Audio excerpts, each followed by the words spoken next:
One of the things I did that I didn't videotape before was I came in through that hole on the front, the pitot tube hole, came into here and I measured out to the outside of the hole.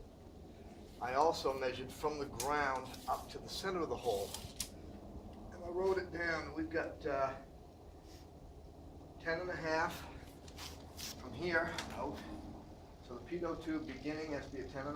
That's where the nut has to begin. And at that point, it also has to be 39 5/8 from the ground to it. So 39 5/8 is like right here. So these tubes have to come down. They have to be bent, come down to hit that in the right point. So the pitot tube actually is lined right up at the bottom of the battery box looking into the hole. This is our pitot tube, has to mount onto here.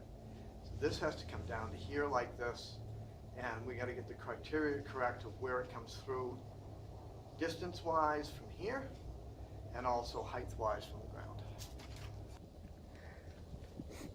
All right, what we've done here, we've got a tube coming out of here that's riveted in. We've got to reinforce that with more rivets. This is coming out, we've measured from here to the front of the tube. We've measured from here to the front of the tube, holding it on somewhat centered, in position. Put a rivet in here, and take these off.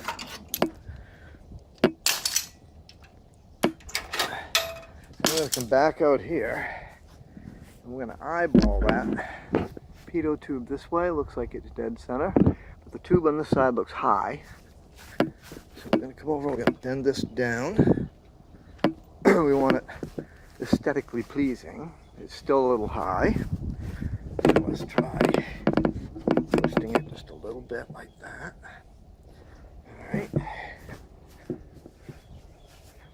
That looks better. It's still not exactly.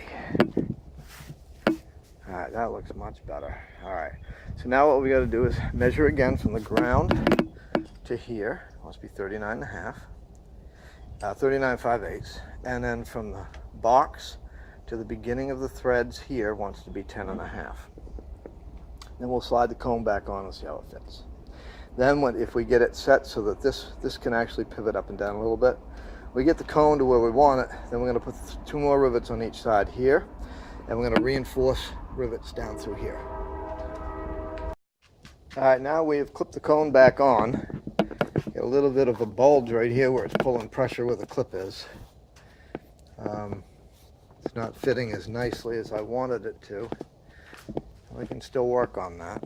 We've got the nose cone hole bigger. We're going to put a grommet in here, so when we put the nut on, it won't keep taking the paint off. So we'll put some sort of a rubber grommet or a nylon bushing in there. And then on this side, we notice that everything is tight, beautiful, except for right up in here now. So either this has to come down or this has to twist up just a little bit. There we go. That brought it in better. And now, pitot tube looks pretty good. Let's see how it looks from a distance. It's looking really good. Looking good down the side there. Don't like that little ripple though on there. I guess there's nothing I can do about it. So far looks good. Alright, so when we get done and we do the finished painting, we're actually going to have to paint in between here a little bit to cover up where the seam line is here, because it's still not going in all the way. We'll work on this part a little bit. Maybe it's just the way, oh, that's come apart there. So the spring clips aren't going to hold it as tight as I'd hoped, and it's too tight here, not tight enough here. So somehow we've distorted the shape of this, and that could be with these rivets here. So maybe what I'll do is I'll relax these rivets and see if it doesn't pop back into shape, and then re-rivet them. What I do is I drilled out this rivet, drilled out this one, let it relax. You can see how that's pulled down.